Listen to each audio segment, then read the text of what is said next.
Hello, students, and welcome to GBTAC Worldwide Christian Education Online class, where we are serving you with the Word of God.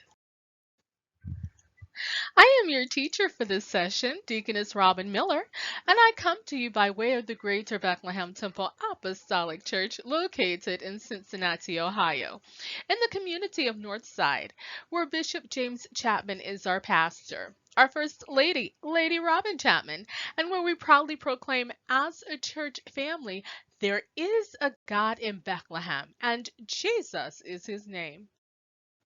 As is my custom, I'm going to go over announcements as people are entering the room. So please remember that we have additional Christian education classes on our GBTAC Cincinnati YouTube channel for ages 4 through 19. Above that age group, please visit our gbtac.org website for additional information. And voila, here it is. So for ages above 19, we have two classes that are going on. It's actually more than two, so I'll say two platforms that are going on. We have our virtual platform that occurs every Sunday morning as the Lord allows at 9 o'clock a.m. And the information to connect with that class via our telechurch format is right there on your screen. The telephone number, the access code. Come and be a part of that class. If you are able, we have in-person classes on our campus. We have ministers class, we have women's class, we have men's classes, we have teenage classes, and also youth classes. So come and be a part if you're able to on campus. And we ask that you go to our website to get the information for that as far as the address. And that takes place every Sunday morning as the Lord allows at 9:30 a.m. Either way that you can join, be a part. Don't deprive yourself of the word. And with that said, I also cordially invite you to be a part of our other services that take place, and that is Sunday morning, 11 o'clock, the live worship experience. Come and be a part. If you're unable to join us, we understand. Please join us virtually as we simulcast our broadcast on Facebook, on YouTube, and also from our church website as well as Instagram. And that's also true of our Bible class on Tuesday nights that takes place at 7 o'clock p.m. So either way, you're able to get into the Word, to expose your word to the Word, to be a part. We ask you to join us. So that was your cordial invitation. With that, there are two additional telephone numbers that I encourage you to get while you're on our website. The one is, you're looking at it right now. It is that of our prayer line. Please call our prayer counselor, allow them to pray with you. You are not in this alone. You do not have to be a member of the Greater Bethlehem Temple Apostolic Church to call our prayer line and receive prayer from our prayer counselor. So again, to reiterate, you are not in this alone. If you have questions about salvation, our prayer counselor will also willingly speak with you. The other telephone number that I encourage you to get is that of our office telephone number. Call and make an appointment to speak with our pastor. Introduce yourself. Allow him to introduce himself. Let him know that you've been stopping by the temple. While you're on our channel, we invite you to like, to subscribe, hit the reminder bell so that you get additional content as it becomes available, and we thank you.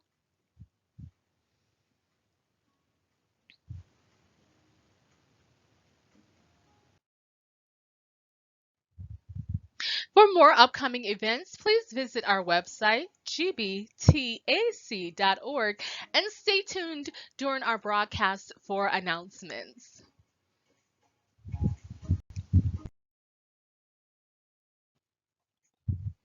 So our homework for this week, it was twofold. The first part being to read ahead for the lesson that was going to take place for this week.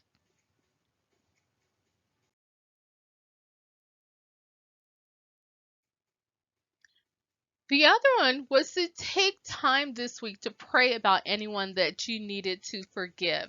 Now, if you forgot to do that, you still have time. Take time, go to prayer, talk to God about anyone that you think that you need to forgive. And I want to tell you that sometimes we do things without realizing it. Maybe you don't think that you have to forgive someone. Ask God if there's anyone that you need to forgive, and He'll bring it to your mind. To help you with that, remember that you can write it down, you can put it in a journal, a piece of paper, or you could type it on your computer, your tablet. I had heard a quote saying, "A life worth living is worth writing." So remember to journal. It does help a lot.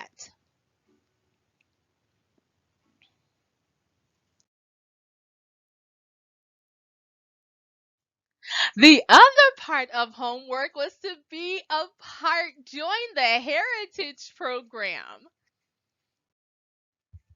And here are some screenshots that I took from our YouTube channel about our heritage program. We had wonderful presentations from our children's ministry by way of the mimes, by way of the praise dancers, by way of the usher board or the usher committee. Just so many things that happened during that time.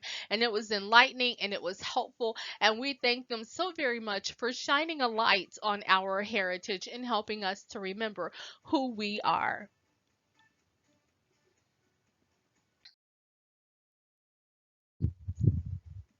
So now it is time for our review. In our lesson last week, Paul wanted the same true freedom he experienced in Jesus for Onesimus. Paul was not bound by his situation even though he was in prison. We saw Paul demonstrating true love. You before me, your needs above mine, your best interests before my own. Forgiveness isn't always easy.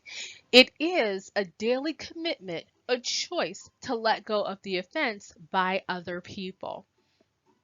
We don't forgive because other people deserve it, just as we didn't deserve Jesus' forgiveness.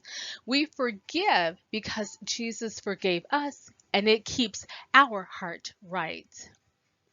When we accept people, we accept them as Paul indicated in his letter to Philemon or Philemon, as brothers and sisters in the Lord, equal to ourselves. Just as Paul, Philemon, and Onesimus were all equal in God's eyes, so are we, and we all need his forgiveness, just as we need to forgive one another. So, welcome to spring quarter. This quarter, we will be focusing on scripture that reveals Jesus' identity as God the Son. Only God the Son could die for us and then conquer sin and death by coming to life again. So I want to emphasize only God could die for us. We see so many tricks of the enemy. It's like, and we will see in the future someone coming back to life. However, whatever we see, it is just a copy, an imitation of God. It is not God's true work. The devil is a trickster, but he could not die for us. Our unit studies will be confirmed by God, or excuse me, confirmed by power over death, confirmed by mighty miracles, confirmed by his exaltation. Keep in mind that we are in the Lent season, a time of fasting, sacrifice, and reflection that lead us up to the great sacrifice of Jesus that we celebrate on Easter, his death on the cross. These studies lead us into that celebration. We start this quarter off with our lesson of Jesus says he is God.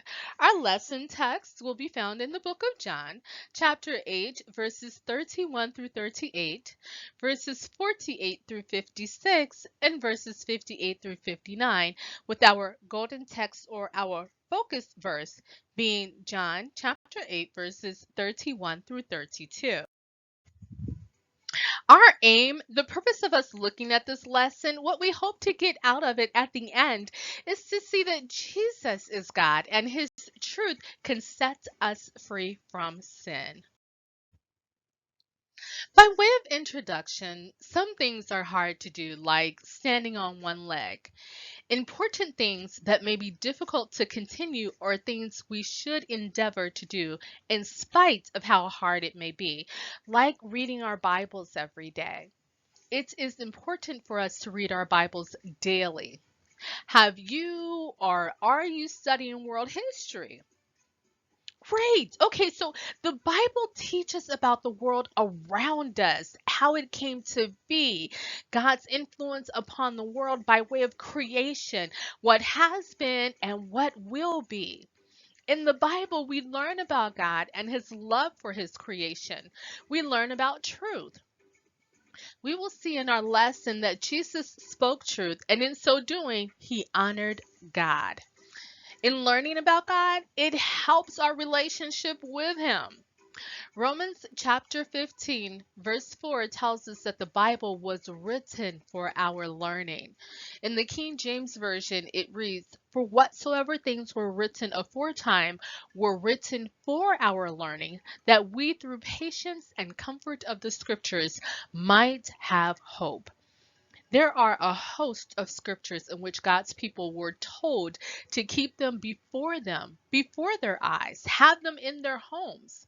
King David in Psalms chapter 119, verse 11, went as far to say, "I have hidden your word in my heart."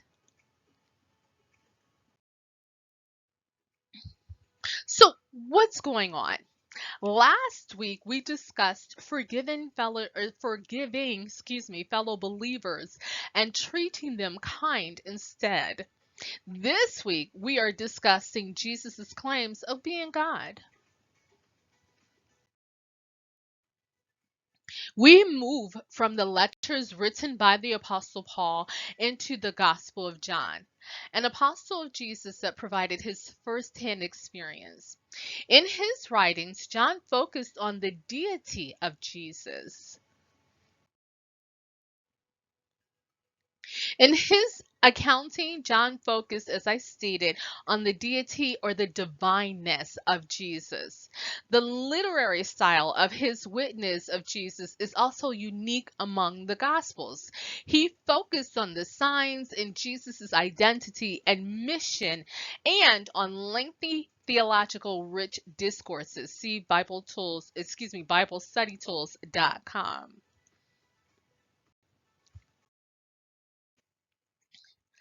I learned something a long time ago about some things in life. There are things that transcend or go beyond age, race, bank accounts, geography, and gender. One of those things is sickness. It doesn't matter who or what or when in life, it is possible to suffer sickness. Sin is the same way. It doesn't matter who or what or when in life. Have you ever heard the term and as there's nothing like an old fool, meaning you should have learned by now. But when it comes to sin, the rules aren't fair. Romans chapter 5 verse 12 tells us that we are all born into sin through the actions of one man, Adam.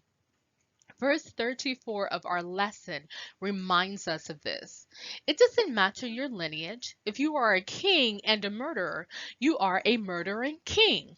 Sinning puts us into debt to it, and we have enslaved ourselves to the law. Last week, we learned that Jesus paid that debt for sin, but we are not free until we accept his forgiveness for our sin.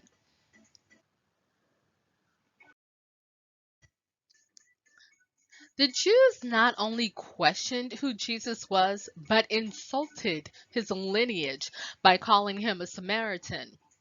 In part, BibleStudyTools.com defines Samaritan as mixed inhabitants from different areas, strangers that amalgamated themselves with the Jews still remaining in the land. They gradually abandoned their old idolatry and adopted partly the Jewish religion. In other words, you're not for real? You are not one of us. Our father is Abraham. We've always been what we are. But let's see what Jesus' response is.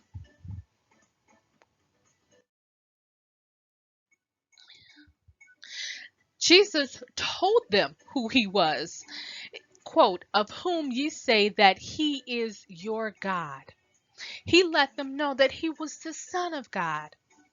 The poet, writer, author Maya Angelou is quoted as saying, when someone shows you who they are, believe them the first time. Jesus does the same thing in verse 58 in even stronger terms. Let's take a look at that.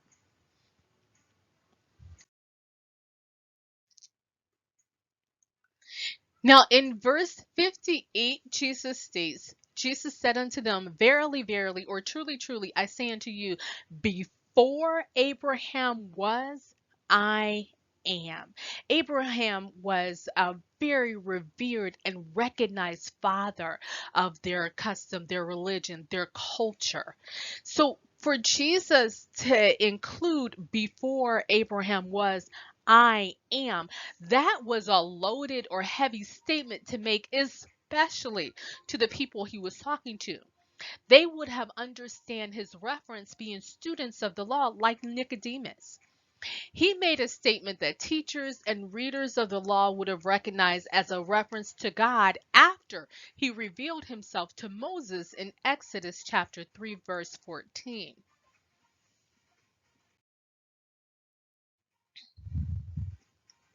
In Exodus chapter 3, verse 14, it contained the revelation of who God was in the name he gave to Moses, approximately 2,000 years before the birth of Jesus in a burning bush. A name that speaks what he is in himself and explains that he is the self existent one, not depending on any other. Quoting, he has his being of himself and has no dependence on any other. And being self existent, he cannot be, or excuse me, he cannot but be self sufficient and therefore all sufficient and the inexhaustible fountain of being and blessedness. See the Benson commentary for Exodus chapter 3, verse 14 for what I just read and explained. This is the same reference Jesus gave to the Jews for himself after he explained that God was his Father.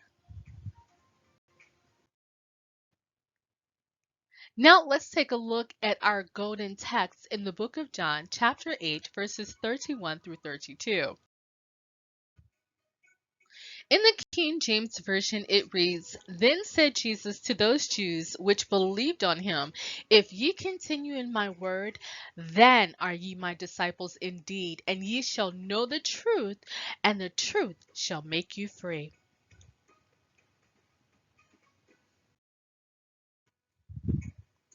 At the beginning of our lesson, Jesus spoke to the people and told them they were his disciples if they were faithful to his teaching.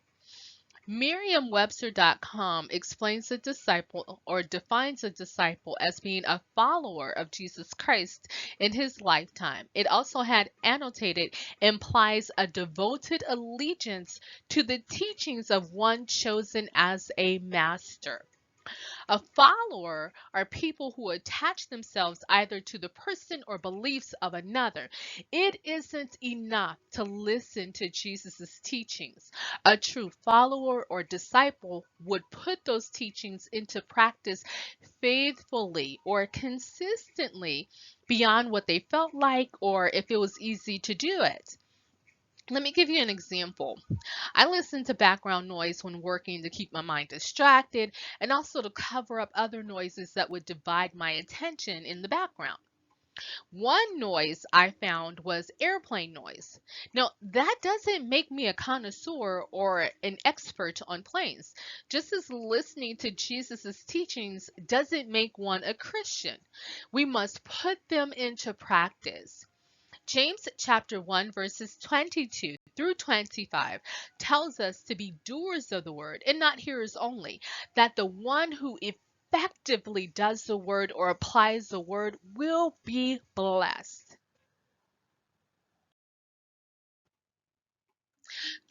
endows us with knowledge to be free. For example, last week we talked about unforgiveness.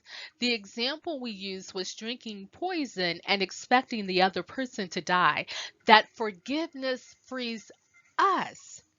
Now that we know forgiveness is for our good, we can exercise it and not drink the poison of bitterness. Knowing that sin doesn't control us in Jesus, that we have the power to say no, that God has already won the victory for us over death, hell, and the grave, knowing that we are victors and we no longer have to do things that are bad for us and others, we are free. We are made free. If you are in a room with a closed door and you know that door has been unlocked for you, you can walk out. In the message version that I have on your screen for verse number 32, then you will experience for yourselves the truth, and the truth will make you free. Let's see what we learned today.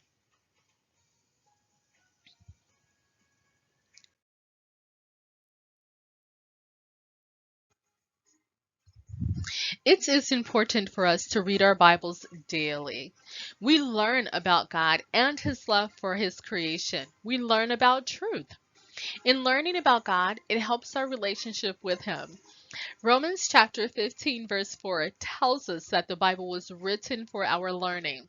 There are a host of scriptures in which God's people were told to keep them before them, before their eyes, have them in their homes. King David went as far as to say, I have hidden your word in my heart. Psalms chapter 119 verse 11. Exodus chapter 3 verse 14 contained the revelation of who God was in the name he gave to Moses, approximately 2,000 years before the birth of Jesus in a burning bush.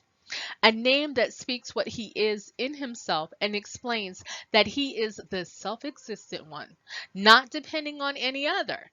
See Benson commentary for Exodus chapter 3 verse 14. This is the same reference Jesus gave to the Jews for himself. It isn't enough to listen to Jesus' teachings.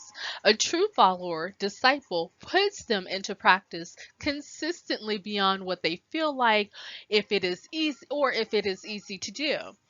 James chapter 1 verses 22 through 25 tells us to be doers of the word and not hearers only, that the one who effectively does the word or applies the word will be blessed.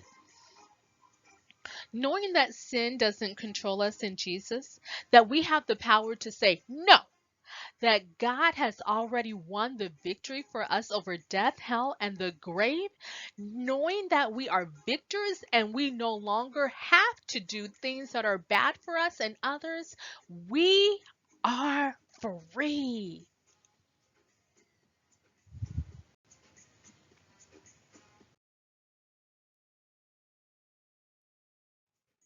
So for your homework, read ahead for next week's lesson.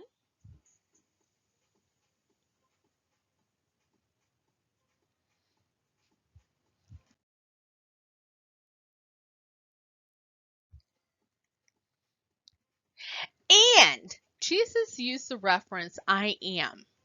Answer the question, answer this question. Who or what is God to you? And if you haven't already, join my Homework Heroes New Year, New Start, New Month, New Start, New Quarter, New Start. It is so important for you to know the word for yourself. Next week, we will look at the topic Jesus heals and raises to life. Our lesson text will be Luke chapter 8, verses 40 through 56. And our golden text or our focus verse will be Luke chapter 8, verse 50.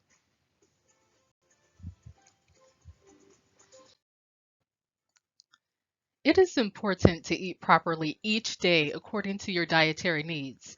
3 meals a day, 6 small meals a day, no snacks, heavy protein, no carbs, plenty of fluids. Your body isn't one and done. Neither is God's word. I am so glad that you joined me for online Christian education Sunday school. But I want to encourage you, get plugged into a Bible believing church in person. Of course, I recommend GBTAC. Getting to know your fellow brothers and sisters and allowing them to get to know you is important. Get plugged in.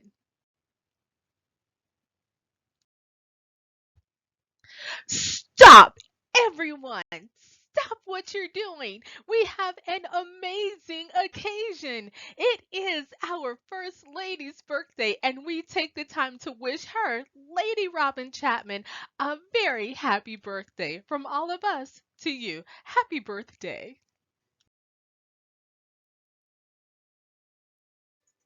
For my final word, I remind us that we are in prayer for our families, for our country, for our world, and also for ourselves.